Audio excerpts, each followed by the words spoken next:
સુરતમાં નશાકારક વસ્તુઓના વેચાણ સામે પોલીસ લાલા કરી રહી છે, ત્યારે ઝોન 4માં આવતા પોલીસ મથકો દ્વારા કરાયેલી કામગીરી અંગે ડીસીપીએ માહિતી આપી હતી. સુરતમાં ડીસીપી ઝોન 4 પોલીસ દ્વારા કોમ્બિંગ કરાયું હતું. નશાકારક વસ્તુઓનું વેચાણ ન થાય તે માટે પાનના ગલ્લા ઉપર ચાલતી ગેરકાયદેસર પ્રવૃત્તિ બાબતે કોમ્બિંગ કરાયું હતું, જેમાં અટવા, ઉમરા, વેસુ, પાંડેસરા, ખટોદરા અને અલથાણ પોલીસ મથક વિસ્તારમાં ચેકિંગ કરાયું હતું. યુવાનો અને કિશોરને નશાકારક વસ્તુઓનું વેચાણ કરતા લોકો સામે કાર્યવાહી કરાઈ અને ગલ્લામાં ગેરકાયદેસર સામાન રાખવા બાબતે પણ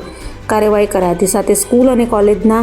100 મીટરના એરિયામાં પ્રતિબંધિત વિસ્તારમાં ગેરકાયદેસર વસ્તુઓનું વેચાણ કરતા લોકો સામે પણ કાર્યવાહી કરાઈ છે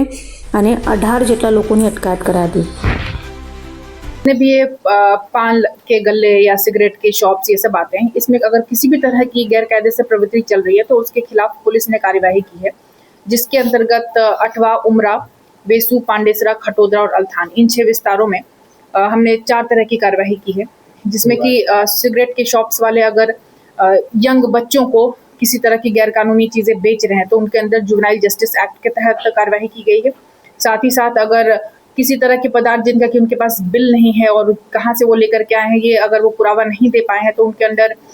भारतीय नागरिक सुरक्षा संहिता की कलम 35(1)E के मुजब कार्यवाही की और कब्जे किया गया है. और साथ ही साथ सिगरेट और बीजा तंबाकू उत्पादन अधिनियम के तहत अगर स्कूल और कॉलेजेस के 100 मीटर के अंदर वो काम कर रहे हैं तो उनके ऊपर कार्रवाई की गई है. इस तरह के टोटल 18 आरोपियों को के विरुद्ध